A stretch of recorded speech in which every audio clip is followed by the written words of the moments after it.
தந்தை, மகன், தூய ஆவியின் பெயராலே ஆமென். மத்தேயு 24:44.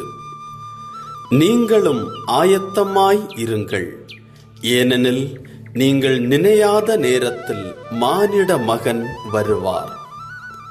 அன்பார்ந்தவர்களே, நம் எல்லோரையும் ஆண்டவர் ஆயத்தமாய் இருக்க அழைக்கிறார். இந்த பகுதியில் 2 வார்த்தைகள் முக்கியத்துவம் பெறுகிறது. 2 உண்மைகள். ஒன்று, ஆயத்தமாய் இருங்கள். இரண்டாவது, மானிட மகன் வருவார். மானிட மகனை, ஆண்டவரை சந்திப்பதற்கு எப்படிப்பட்ட நிலையில் ஒருவர் தன்னை தயார்படுத்தி வைத்திருக்க வேண்டும்? எப்படிப்பட்ட நிலையில் தன்னை ஆயத்தப்படுத்தி வைத்திருக்க வேண்டும்? உள்ளம் பரிசுத்த உள்ளமாய் இருக்க வேண்டும். உடல் பரிசுத்த உடலாய் இருக்க வேண்டும். உணர்வுகள் பரிசுத்தமாய் இருக்க வேண்டும். வாழ்வு பரிசுத்தமாய் இருக்க வேண்டும்.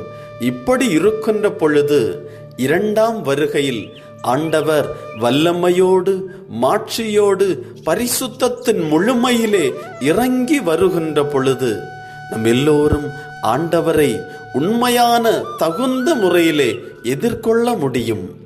ஆண்டவரை பரிசுத்தமாய் அணுகுகிறவர்கள் ஆண்டவரின் மாட்சியோடு இணைக்கப்படுகிறார்கள். அது பெரிய ஆசீர்வாதமானதாக மாறுகிறது. ஆண்டவரின் மாட்சியை சொந்தமாக்கிக் கொள்ள, ஆண்டவரின் மாட்சியிலே பருக நம் வாழ்வை அர்ப்பணிப்போம். ஜெபம்.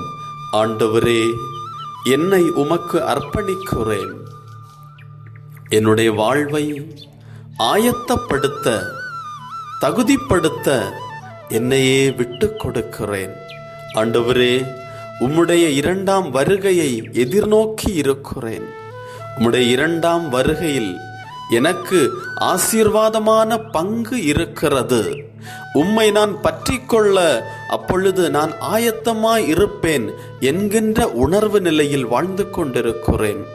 ஆண்டவரே, நீர் என்னை கரம் பிடித்து நடத்துவீராக. நான் தூய்மையாய் வாழ்வதற்கென்று எடுக்கின்ற முயற்சிகளிலே உம்முடைய கரம் முன்னின்று என்னை வழி நடத்துவதாக. என் வாழ்வை உமக்கு அர்ப்பணிக்கிறேன். ஆமென்.